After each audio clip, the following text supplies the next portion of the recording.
Hello，大家好，我係加拿大持牌移民顧問 Venus。咁咧已經有一段時間咧冇拍一啲新嘅片俾大家睇啦，因為呢段期間咧其實咧 RCC 都有啲唔同嘅改動。咁你話一啲好重大嘅改動咧，咁其實佢仍然未有嘅。特別係講緊 EE Express Entry 啦，因為都有風聲傳出咧嚟緊會收緊 EE 呢一個嘅計分制度。咁但係改成點咧，其實暫時亦都係未出嚟嘅。不過咧，我都建議申請者啦，如果係行到 EE 咧，都好盡快入 pool 啦，因為如果一改動嘅話咧，可能咧個 EE 嘅難度會增加，咁咧所以大家都會特別留意啦。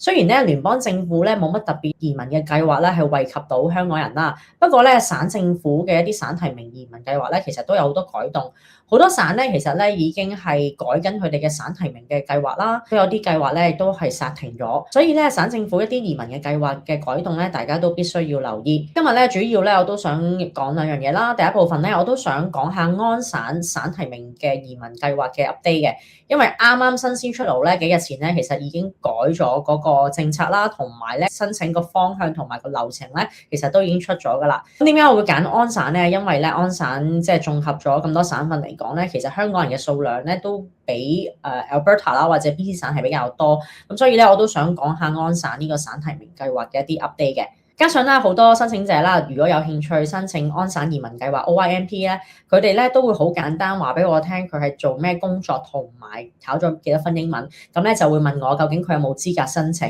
不過咧我都想提大家就係因為安省個省提名移民計劃咧其實係唔容易申請嘅，如果真係揾我諮詢嘅話咧，我都必須要收集申請者嘅詳細資料同埋背景，我先可以俾到個答案你究竟你係咪合乎資格申請。如果好簡單淨係俾工作或者係英文嘅分數咧，我根本係答唔到你嘅，因為咧喺網上咧有好多唔同嘅懶人包啊，就係講緊點樣申請 OYMP， 佢哋都比較過於簡單，可能淨係話你係做咩工作就可以申請到，但係咧往往涉及一啲詳細嘅申請嘅資格咧，佢哋咧係忽略咗，所以咧為咗避免啦每個客人想查詢嘅時候咧，都係直接問我可唔可以申請，咁我就不如拍一個 video 俾大家睇下，咁大家可以睇咗呢個 video 睇一睇自己係咪合乎資格申請，如果真係合乎資格嘅，再揾我做 consultation 都未遲嘅，咁所以咧希望拍呢個 video 啦，可以俾大家有個清晰嘅方向啦。最後咧都希望你可以睇晒成個 video，因為我都會講少少 Hong Kong Pathway Stream AB 嘅一啲新嘅 update 同埋一啲新嘅動向會係點樣，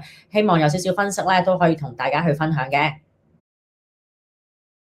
而家咧就會為大家講解一下安省 OYMP 嘅省提名移民計劃嘅最新改動係點樣嘅。舊時嘅 OYMP 咧已經冇晒㗎啦，所以咧大家唔需要再睇舊嘅內容。舊時嘅 OYMP 咧其實咧都有好多唔同嘅類別申請啊，但係而家已經綜合咗叫做一個嘅 stream 嘅啫，就係比較係簡單容易同埋明白。而家最新嗰個 stream 咧係就叫做呢個嘅，叫做 Ontario Workforce Priority Stream， 咁呢個 stream 咧其實咧已經係囊括晒所有安省要做嘅省提名移民計劃嘅申請㗎啦。咁可能啦舊時因為太多計劃啊比較混亂啊，而家咧都會係綜合咗一個呢一個叫做 Workforce Priority Stream 啦。咁大家可以詳細再睇下入邊嘅內容嘅。嗱，第一要留意啦，咁個 overview 都有簡單講過，就係 OYMP 咧其實咧主要係想揾一啲 foreign workers 啦，有相對嘅技能啦，同埋工作經驗啦，去 apply 呢一個嘅安省省提名移民計劃。嗱，只要咧我哋唔係加拿大 PR 啊或者 citizen 咧，其實我哋全部都係叫做 foreign workers 噶啦。呢個計劃咧，其實喺網站咧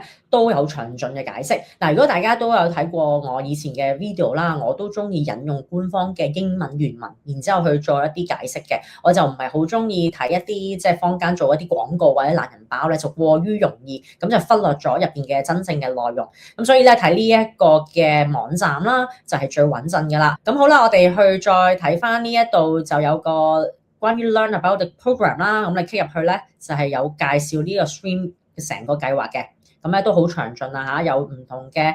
applicant 嘅 requirements 啦、僱主嘅 requirements 等等啦，同埋點樣教你 step by step 去申請。咁咧其實呢一個嘅 OYMP 咧最緊要咧都係僱主嘅 support 做第一步嘅，因為 overview 呢度都講過就係你嘅 employer 係一定要 initiate 呢個 process， 佢要協助你去幫助個申請，你先至可以做之後要做嘅嘢嘅。如果佢根本唔符合 employer 嘅 requirement， 佢根本冇得申請一個叫做 Employer Portal 嘅話咧，佢係唔可以幫你去完成呢一個 OYMP 嘅申請，除非你係一個自僱嘅醫生啦，咁就有機會。如果唔係嘅，全部都一致嘅啦，你一定要有 employer 去 support 你。嗱，留意啦，省提名移民計劃咧，唔係話我自己入紙話提名我自己嘅。第一樣嘢，你有僱主去提名你先，然之後咧你就入你嘅個人資料啦。咁入完個人資料之後咧，省嗰邊咧就會有一個 scoring 嘅 factors 嘅，省政府計晒分之後咧，佢就會有一個嘅標準㗎啦。咁佢就會話翻俾你聽，究竟你呢個 round 咧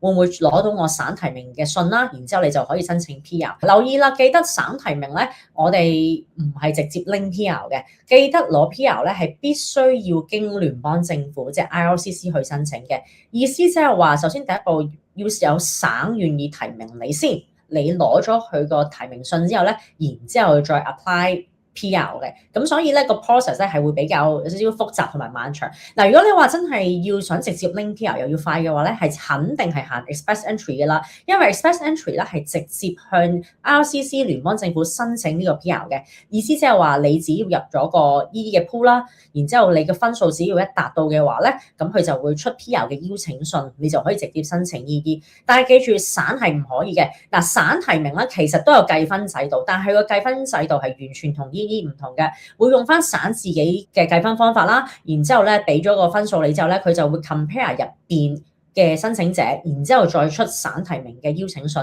之後你就可以申請 PR 噶啦。咁呢部分咧，大家都必須要留意，省同埋僱主個角色都比較緊要嘅，因為如果冇咗佢哋嘅話咧，你就攞唔到 PR 噶啦。好啦，繼續落翻落去啦。其實咧呢度都有詳細咁講下，究竟每一個申請者需要嘅 requirement 係啲乜嘢啦。咁咧都有不斷強調啦，就係個僱主咧係一定要登記呢個 program 啦，同埋佢係可以幫你去遞交一個申請，做一個第一步嘅提名先。即係你簡單嚟講，都要有僱主去願意 support 你。如果咧 employer 願意 support 你之後咧，你就可以繼續去登入個 portal 啦，去繼續完成你嘅申請。之後計晒分之後咧，咁移民局就話翻俾你聽，究竟你有冇資格攞我嘅省提名嘅信㗎啦？因為咧，如果僱主第一步都冇幫你去入呢個申請，你根本連 apply 嘅機會都冇嘅。咁所以呢部分要留意啦。咁咧之後咧都有講過啦，仲有冇其他嘅 requirement 要達到喎？咁除咗頭先我講嘅employer 會 support 你之外咧，當然有唔同嘅嘢你要 fulfill 埋啦，包括你有冇嘅工作經驗啦，你個工種係咪需要一啲 license 啦，咁你要交埋啦，你嘅語言啦，你嘅教育背景啦，你而家喺加拿大係咩 status 啦，同埋你冇去定居 Ontario 嘅意向都要有證明去俾省政府去睇嘅。咁咧呢度都有詳細去逐步去講解㗎啦。要申請省提名咧，第一你一定有 expression of interest， 我哋叫做 EOI。咁咧，你一定要同省政府講你有興趣申請佢計劃，但係前提都唔好唔記得，一定要有僱主做咗第一步先，你先可以咧就係交呢個 EOI 嘅。咁之後咧，省就會話翻俾你聽，你係咪可以去準備申請㗎啦？咁申請咗嘅話咧，就會有唔同嘅嘢要補交翻你文件啦，同埋你入嘅資料要對翻啦。咁計完個分之後咧，再睇下你幾時會攞到省提名嘅邀請信嘅。咁當然，如果你太低分嘅話，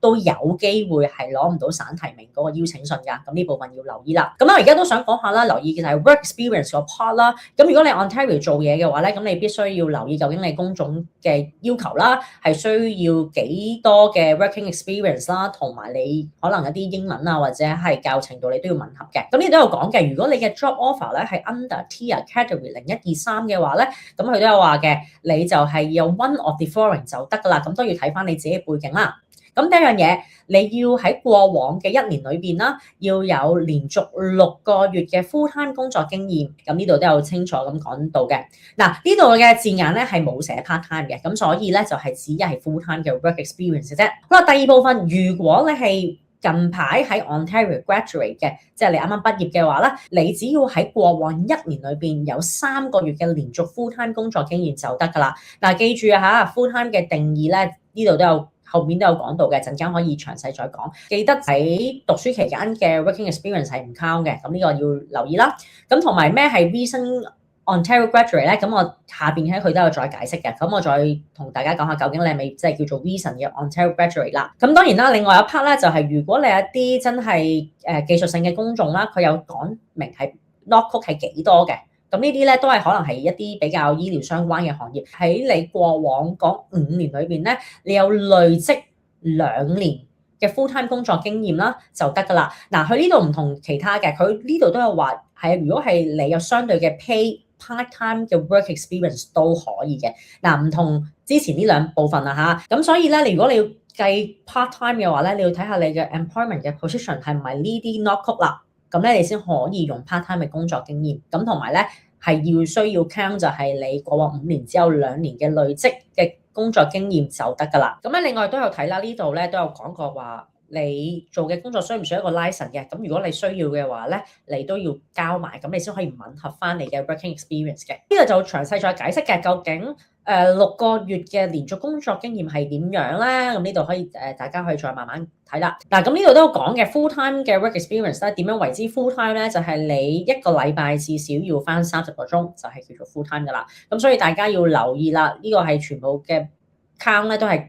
count 你過往嗰12個月有冇連續6個月連續嘅 pay full time working experience。如果你斬咗咧就唔得噶啦，因為 consecutive 呢度就係代表係要連續性嘅，咁所以英文嘅字咧一定要睇得好清楚啦。如果你係 recent graduate 啊，頭先都講嘅，你係咪喺 Ontario graduate 咧？點樣計你係咪近排畢業咧？嗱，好簡單，呢度都有寫嘅，就係你計翻過往嗰3年裏邊，你有冇攞到以下呢啲 credential 啦？即係話你 backtrack 翻啦，睇翻過往3年，咦，原來我讀咗個2年 diploma 喎，咁你就係 kind of 係 recent graduate 噶啦。又或者你係讀咗 grad cert 啦、master degree、PhD 都可以嘅。咁所以你過往3年只要完成咗 for example 2年嘅 diploma 啦，咁你都係 count 係 recent graduate。咁當然你 fulfill 嘅 working experience 就會少啲嘅，因為你只要需要3個月連續嘅 pay full time 工作經驗就得㗎啦。咁所以呢部分咧，大家要留意啦。咁另外一 part 咧就係睇翻你過往嗰5年裏邊有冇2年嘅累積工作經驗。嗱，呢度唔同啊，呢度唔需要係連續嘅，只要你累積就得㗎啦。因為英文個字咧都唔同咗，咁咧要睇翻究竟你係咪呢啲嘅工種啦。頭先我都講啦，大部分都係可能係醫療相關啦，仲有包括就係 engineering 啦。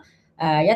啲嘅 nurse 啦，同埋一啲可能 pharmacist 啦，呢啲都可以睇翻嘅。呢個咧就係唔同噶啦，大家要留意就係你需要有2年累積嘅工作經驗啦，同埋咧你需要 provide license 嘅，特別係 nursing 一定係需要 license 啦。仲有另一樣嘢咧，佢都可以計 part time 嘅，咁所以咧大家呢度可以睇翻個 part time 個 hours 啦。嗱，只有呢一 part 咧先可以計 part time 嘅工作經驗，頭先嗰2 part 係唔 count 嘅。咁我哋再飛翻去前面啦，因為費事大家有啲唔清晰，咁我有時都會可能 backtrack 翻上面，就係講翻個 working experience 嗰 part 嘅。記住啊嚇 ，one of the following 就得㗎啦。所以你要睇翻你自己係邊一部分嘅。如果我唔係 Ontario recent graduate 嘅，咁你就要睇呢一部分㗎啦。就係過往嘅12個月有冇6個月嘅連續嘅工作經驗啦。如果你係 recent graduate 就睇呢一 part 啦。如果你係一啲頭先我講嘅工種，好似係 nurse 啊或者係pharmacist engineering 咧，咁你就要睇呢一部分嘅。咁記住係 one of the following 得㗎啦，唔使話要 fulfill 晒所有嘢嘅。咁呢一 part 咧就係 work experience 嘅解釋啦。咁好啦，去到之後啦，咁講完啲 work experience 之後咧，咁大家都要再睇下其他嘢嘅。譬如佢都有講嘅，如果你係貨車嘅司機啊，又會係點咧？嗱，咁頭先我都講啦 ，one of the following 咧係 for job category Tier 01、2、3嘅，咁就睇呢一度啦，係咪？咁好啦，另外咧就係如果你 Tier 4或5嘅 category 嘅話咧，咁就會有唔同嘅要求嘅，咁呢度都要同大家講一講啦。如果你係 job offer Tier Category 4或者5嘅話咧，你要留意啦，又會同頭先嘅 Tier 01、2、3唔同嘅，你就需要有9個月嘅累積工作經驗嘅。咁佢嗰個 count 法咧就係 within 2年裏邊啦，你有呢一個嘅9個月嘅累積工作經驗就得㗎啦，就唔需要話係連續，但係需要係累積嘅。咁呢度都有講解釋一下啦。嗱，咁所以你要想睇下究竟你嘅 job 係屬於 Tier 幾嘅話咧，嗱，唔係咁睇個齋睇個 job title 嘅，我需要睇 job title and 嗰個 job duties 啫。咁所以咧，大家咧如果唔 sure 嘅話咧，當然你可以揾我諮詢嘅時候再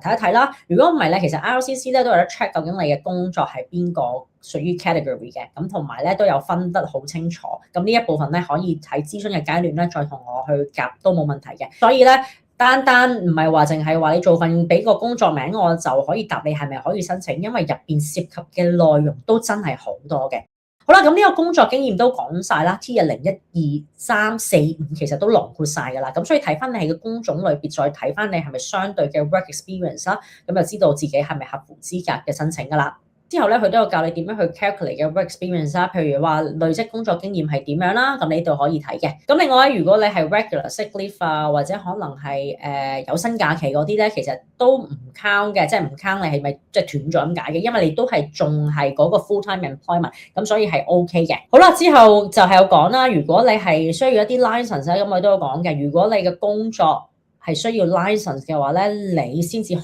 以符合嗰個申請資格嘅。如果你根本冇個 license，就要你個 job offer 咧，都係冇用嘅。咁呢部分要留意啦。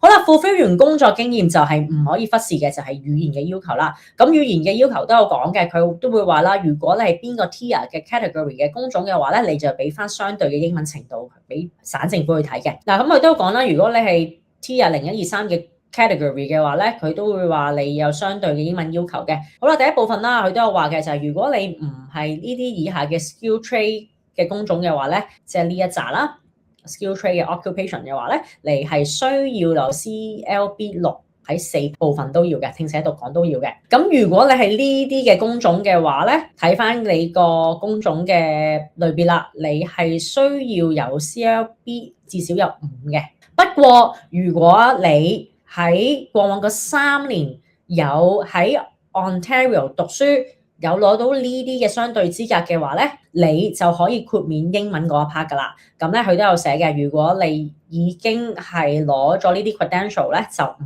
需要任何 language test 噶啦。記住一定要係 eligible 嘅 Ontario institution 先得嘅。咁呢個要留意啦。嗱，咁如果你係 Tier category 4或者5咧，因為佢哋嘅工種咧通常都係比較係勞動力多少少嘅，咁所以英文程度佢唔需要話太多 CLB Level 4就得噶啦。咁當然點樣去分 category 0、1、2、3、4、5咧，都係睇翻 RCC 啦。其實佢都有詳盡嘅分類嘅。呢度唔多講啦，英文 test 大家都知噶啦 ，IELTS General 啊、CELPIT 啊、PT Core 啦。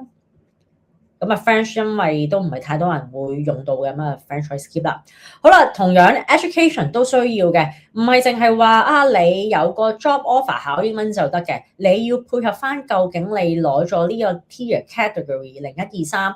係咪有相對嘅教育程度咧？咁呢度都有詳盡嘅解釋嘅。咁我呢度唔想特別嘥時間去講啦，咁大家只要慢慢睇咧，就知道你嘅即係教育嘅資格係咪符合嗰個 tier 嘅類別啦？記得啦，如果你係海外學歷咧，一定要交 ECA report 噶啦。好啦，一落到去啦 ，legal status 啦，就係睇下你而家係邊一個嘅身份啦，係 study permit 啦，定 work permit 定 visa record 啦，咁一定要有一個 legal 嘅 status。咁你都必須有一個係有一個合法嘅居留喺加拿大先得嘅。當然 maintain status 係得嘅，佢都有話啦，如果你係等緊 RCC 嘅決定，因為你可能你 renew 緊你啲工簽嘅話咧，你都可以入話自己係 maintain status 嘅。咁呢度係 OIP 都係可以接受。咁喺第7部分咧就係叫我講啦，你有冇 intention 留喺 Ontario？ 其實如果你不嬲喺嗰度生活緊咧，都應該冇乜大問題嘅，因為你有租樓啊，你可能有翻工啊，或者你冇翻工，我有 volunteering 啊，又或者你有準備去買樓啊，咁呢啲都係 OK 嘅。好啦，呢部分係最關鍵就係 employer 嘅 requirements， 因為我頭先都強調過啦，你係必須要有 employer 去 initiate 呢個 process， 你先至可以做嘅。所有嘅申請嘅 employer 嘅要求亦都有嘅，唔係話啊我而家開間公司我請我個 friend 咁我就可以叫佢幫佢入資嗱，唔係嘅，唔係咁容易嘅，亦都唔係話啊我老婆開間公司請老公咁跟住而家就話有個 offer 俾佢就申請到，都唔係嘅，你要符合以下嘅 employer 嘅資格先得嘅。你要留意啦，佢都有講嘅 employer 有啲咩資格咧？好，喺第一樣嘢有一個 active business 嘅，同埋有至少3年嘅 active business 啦，即係如果你有今日開咧，我而家出 offer 咁即係唔得啦，因為你冇3年啦嘅 active business 啦。意思即係話咧，你唔可以話而家開間公司跟住就請個朋友跟住出個 offer 俾佢，因為你根本都冇 active business 喺呢3年裏邊嘅，咁所以呢個你要留意啦。我諗除咗係3年裏邊你要 active business 啦，另外就係你有個 meet 嘅 revenue 嘅 requirements， 你要賺錢嘅，呢個都係唔係話我開間空殼就得嘅。當然你要證明啦，嚟間公司有冇一定嘅至少嘅 Canadian citizens 啦，或者係 PR 啦去做呢一個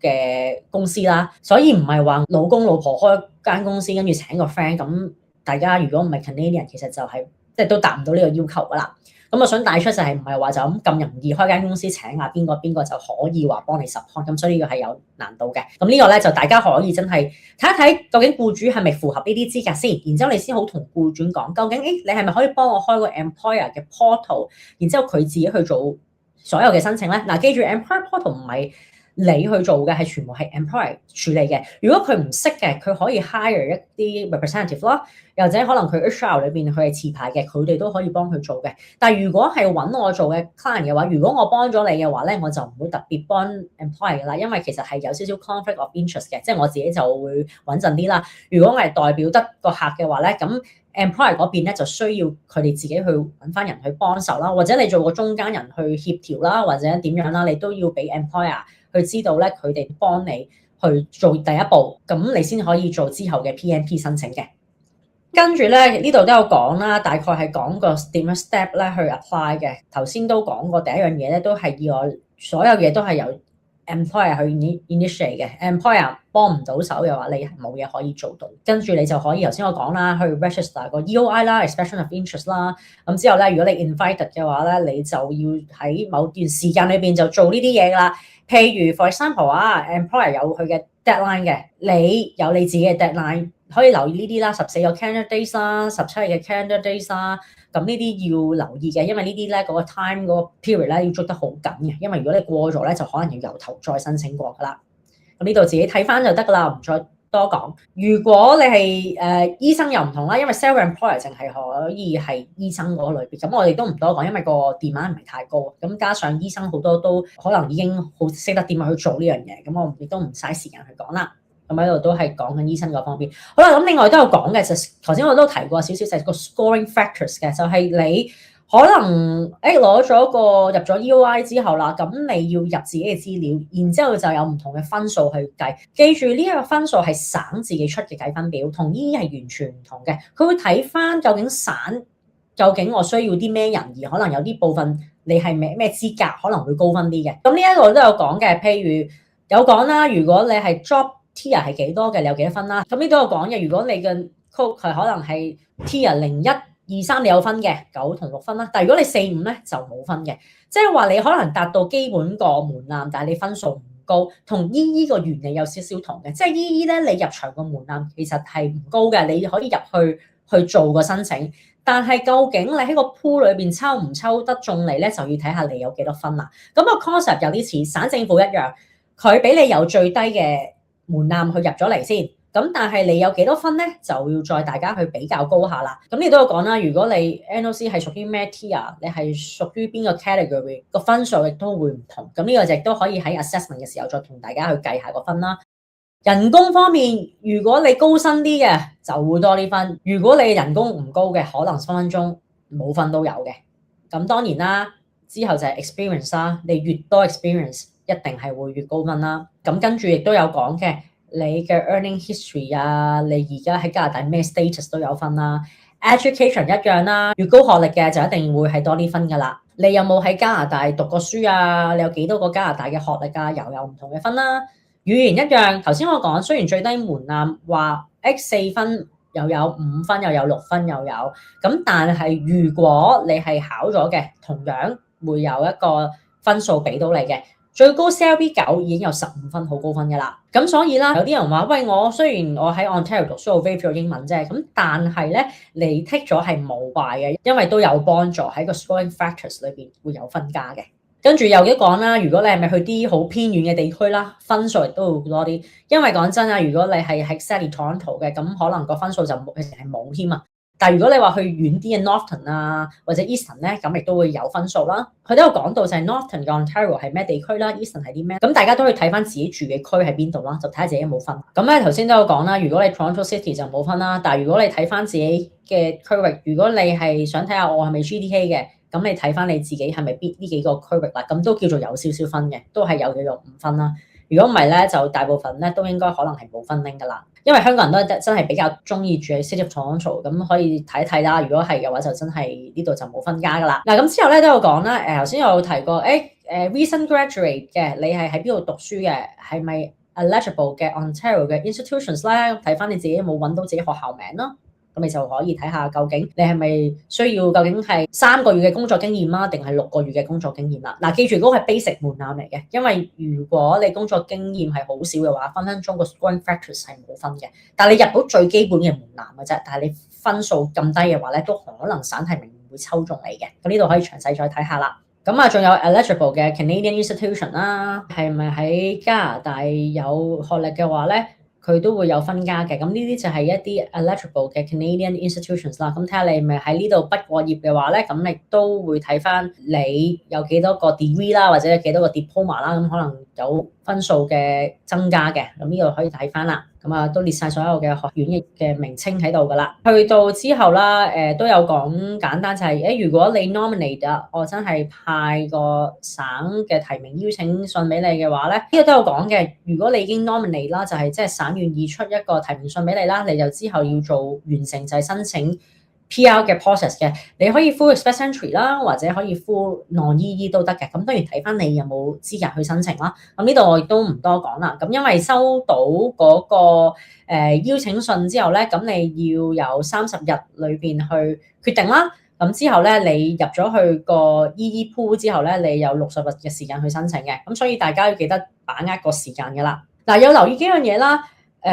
當你就算有省提名信之後咧，其實記住咧，唔係代表嗰份工咧就話我可以 quit 啊，或者我唔做啦。你一定要保持翻你一路有嘅 condition 嘅，因為你係喺嗰個公司做嘢咧，原理上你係要一路喺度做，直至你真係可能完成晒成個 PR 申請。如果中途你可能俾人 lay off 咗嘅話咧，呢個要小心嘅。咁你必須要同 Ontario 嗰邊交代嘅，因為你唔可以有任何 misrepresentation 或者隱瞞嘅成分嘅。如果你中途可能攞咗省提名邀請信之後就俾人 lay off 咗咧，咁你必須要同安省嗰邊講清楚呢件事㗎啦。咁呢個都要同大家去提翻嘅。所以呢個網站咧其實都好清晰交代究竟成個新嘅計劃啦 ，Ontario Workforce Priority Stream 咧係點樣去行嘅。咁咧亦都好清，我覺得呢個 program 其實都比舊時嗰個清晰得多，因為之前咧真係有太多 program， 差唔多唔知有成9至10個咩 program， 即係睇到咧亦都有啲亂。但係而家咧都統一晒係用呢一個咧去做準㗎啦。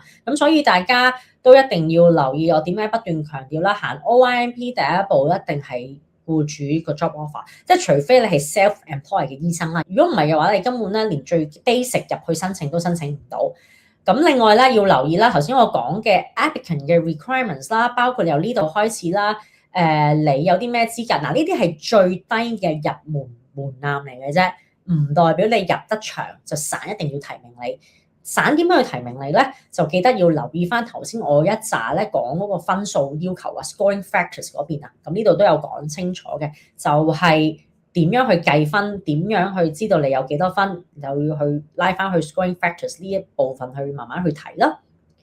咁啊，僱主要求咧就睇翻之前啦，僱主嘅要求究竟你係咪 active business 啦，係咪有3年 active business 啦，係咪有相對嘅 revenue 啦，有冇請加拿大人啦？咁啊，最低工資有冇達到啦？即係諸如此類啦，呢啲都要留意嘅。最後都想提翻 OIMP 啦，其實安生都有提嘅，就係你一定要所有嘢 ready 好晒，你先至好 submit。For example， 唔係話我嚟緊2個月後先後準備英文，我而家入住佢得唔得咧？咁就唔得嘅。佢都有提過，你一定要所有嘢齊晒 ready 好晒啦，你先好入 OIMP 嘅。咁呢個要必須提醒翻大家。咁今日 OIMP 呢一 part 咧，希望咧都俾一個簡單嘅summary 俾大家去睇睇啦，大家只要攆熟少少個網站就知道係咪有申請資格。因為我開頭都有講過，好多申請者嚟想即係 enquiry 嘅時候咧，都直接問我咁樣可唔可以申請PMP？ 其實我比較都係想大家先留意一下官方網站，攆一攆熟佢究竟你有冇資格先。因為我都唔係話就咁直接俾一個 pay consultation， 我就好似同你即係嘥太多時間同你慢慢解釋，反而我都係想幫助一啲真係已經達到基本嘅要求啦。你睇過冇問題啦，真係有咩唔明嘅話咧，先約我做呢個 consultation， 咁就會比較 fair 少少。所以大家咧都可以先睇熟 OIMP 呢一個嘅移民計劃，再問我需唔需要做一啲嘅 consultation。最後咧都想提下大家，如果真係想申請 OIMP 嘅話咧，記得啲文件所有嘢咧都必須要 ready 好先好入 OIMP 嘅申請，因為嗰個省嘅官方網站都有提過，如果你啲嘢唔齊嘅話，佢建議你就真係唔好入啦，因為你一定要啲嘢齊晒咧，咁佢先至個系統咧先可以幫你攞到一個最新嘅資料啦，同埋佢會決定究竟可唔可以出省提名嘅邀請信俾你嘅。咁所以啦，好多嘅申請者啦，有時咧都可能問我可唔可以申請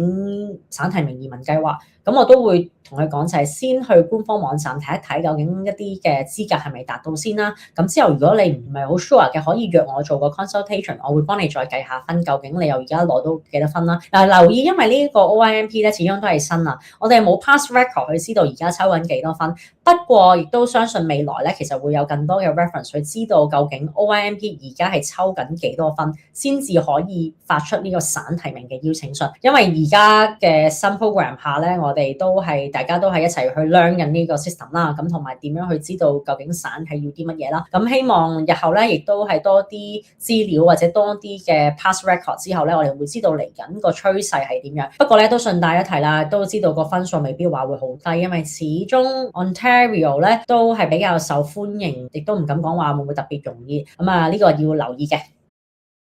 第二部分咧，我都講少少 Hong Kong Pathway Stream AB 嘅 update 啦，因為咧下個月2026年8月31號咧就會正式截止呢個 program 噶啦。咁咧大部分嘅申請咧其實都已經入晒噶啦，當然我都自己咧都仲有幾個 case 啦，都係埋尾都要入㗎啦，因為真係呢個 program 一截嘅話咧，我都覺得唔會再有任何嘅 extension 啦。咁咧，所以大家要留意。暫時一批嘅進度啦，我知道坊間都有好多唔同嘅 information 嘅。不過如果係我自己 client 嘅話咧，我哋嘅申請咧而家暫時係批到2023年12月頭入紙嘅申請啦。咁之後亦都冇批過，都係攞緊 AIP 嘅啫。咁 AIP 咧，其實我自己咧就派到 around 2024年2月或者3月嘅申請都有啲派緊 AIP 嘅。如果你係可能2024年6月前嘅申請嘅話咧，你應該收到 biometric 啦、CNCC 上良民證嘅要求信咧，可能會有啲可能冇，特別係2024年6月入嘅申請咧，可能未有 CNCC 嘅 request letter， 咁亦都唔使特別緊張，因為如果有需要嘅 RCC 會派俾你哋嘅。不過大部分2024年6月前入嘅申請咧，都應該收到 biometric 打手指模嘅信㗎啦。咁咧最緊要咧都係2024年7月打後至到今日啦，2026年嘅7月咧，其實呢2年嘅期間咧，都已經淨係派咗可能係 AOR 嘅啫，即係話已經收到你 PR 嘅申請。因為我近排咧都做緊 review 啊，都同大家一齊等緊。因為其實呢2年咧 Hong Kong Pathway 真係冇乜點喐過嘅動靜係真嘅，因為而家咧都真係講緊係個 quota 嘅問題啦。每年咧嘅11月啦都有出個 immigration level plan 嘅，咁上年我都拍咗片同大家解釋一下個 quota 個問題啦，因為 quota 咧都緊要嘅，講緊就係3萬幾個申請喺度ongoing處理緊，但係個 quota 每年得可能6-7千個，咁你要可能即係派到幾時先完咧？咁當然唯一嘅希望咧就係睇緊 immigration level plan 會唔會增加啦，即係今年11月會再出㗎啦，即係話會唔會俾 H&C and other 呢一個 category 嘅名額會多咗啦？如果多咗嘅，都可能有啲曙光就係會派得快啲同埋多啲啦。咁而家都知道有好多唔同嘅組織啦，都有講緊啦，即係會唔會喺其他即係調配啲 quota 啦？即係我自己個人覺得啦，唯一可能有機會攞到啲 quota 就係難民嗰邊啦 ，refugees 嗰邊，因為啲 quota 都係幾多，都10幾萬。究竟其實加拿大需唔需要10幾萬嘅難民咧？定係 instead 其實佢撥俾3萬個俾香港人，仲更加好咧？咁呢個係我少少覺得唯一可以可行啦。你話如果係改 ED 啊嗰 part 咧，我就覺得可行性唔係太高嘅，反而係會唔會喺其他 category 用唔晒咧？叫佢撥俾你，即係 Hong Kong Pathway 嗰邊。因為我都知道而家都even 喺加拿大嗰邊嘅中文嘅媒體啦，其實都幫緊手嘅，因為要製造多啲 noise 啦，咁先俾 RCC 留意到呢樣嘢啦。咁希望亦都係喺嚟緊11月有個 immigration level plan 出嘅時候，都有啲曙光俾到大家。就係其實而家最緊要係 quota 問題，亦都唔係話個 program 係咪已經唔再批香港人。最大問題咧都真係個 quota 上嘅啫。咁所以呢一部分咧，即係可以去睇啦。如果你話突然之間佢要加名額嘅話，可能真係等11月先有啲希望嘅。咁另外有啲組織我都睇過，就係話可唔可以做一個自動續work permit 嗰方面咧？咁呢個可能性極低㗎啦，因為如果你要自動續嘅話，係改緊即係成個 RCC 個 system 要改啊，因為冇得話個入個 work permit 就自動續，咁就好大鑊嘅。而都唔好諗到 RCC 個 system 好似好勁咁，即係佢唔會即刻知道邊個呢個係 Hong Kong Profit 嘅，佢就即刻 jam 封信出嚟俾你話自動續，咁就冇乜可能，因為呢個涉及太多人力物力嘅成本啦。咁唔好諗得即係加拿大嘅政府太醒目，因為個 system 其實都幾蠢嘅，唯一可以做嘅就真係要繼續要入 work permit 嘅申請啦。就算 RCC 話可以 OK， 而家最擔心就係其他部門唔識睇一啲信件啊，因為其他部門淨係睇金紙嘅啫。如果你要教埋其他部門去睇一封唔係金紙嘅信嘅話咧，我諗都幾難嘅，所需嘅氣力都幾大。咁呢個又係另一樣問題啦。因為金紙其實老實講就一定唔會自動寄出俾大家嘅，係一定要經過 RCC officer 去審批。真係 OK 冇問題，佢先會批張金紙俾你。咁呢一個我就覺得可行性唔高咯。反而我想提大家就係，如果知道自己 work permit 係就過期嘅話咧，最好提前啦，起碼至少7個月啦，半年都頂盡㗎啦。即係你最好早少少去入個申請，咁你就可以做到無縫接軌啦。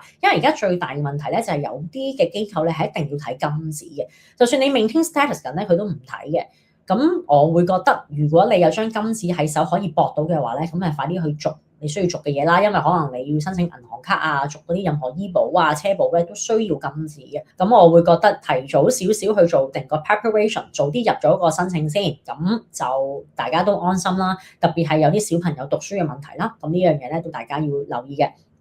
今日咧都俾咗少少即係 OYMP 啦，同埋 Hong Kong Profit 嘅 update 俾大家啦。咁如果大家繼續有任何嘅問題啦，歡迎可以 WhatsApp 我去約個 consultation。咁我會睇睇你嘅背景啦，就話翻俾你聽，你需唔需要做一個付費嘅 consultation 嘅。咁因為而家涉嘅 enquiries 都比較多啦，咁所以如果我覆得慢嘅，希望大家可以原諒啦。因為始終大家有接觸過我嘅話咧，我都係會去盡力去解答大家。但係如果有啲問題係需要我預留時間去同大家去解釋，同埋可能你有 follow-up questions 嘅話咧，咁我都會 call 翻個價錢俾大家睇，我都 fair 嘅，我會話翻俾你聽，我大概需要幾多時間，就話翻俾你聽，我嘅收費係點樣啦。咁當然啦，如果你做完 consultation 繼續想用我 service 可以歡迎向我查詢啦，又或者你中途有啲咩問題都可以擺 consultation 去約我嘅，咁我會可以睇睇你個 case 啦，去解答你一啲問題。因為發覺有啲咧申請者特別香港人啦，其實都好醒目嘅，佢都識自己申請。不過有時真係可能有啲問題咧卡住咗，或者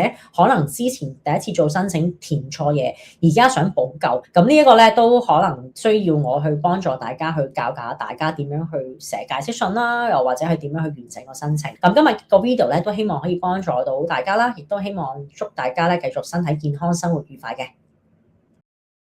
如果你哋都中意我嘅短片，都歡迎 comment、like 同埋 share 俾你身邊嘅朋友。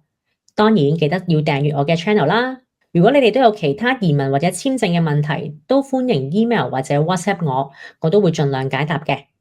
咁另外咧，我都有 Facebook 同埋 Instagram 啦，大家都可以 follow 翻，因為咧我日後咧都會有唔同嘅資訊去提供俾大家。希望咧大家多多支持我嘅頻道，日後咧我會繼續拍多啲移民或者升學嘅短片。多謝大家收睇。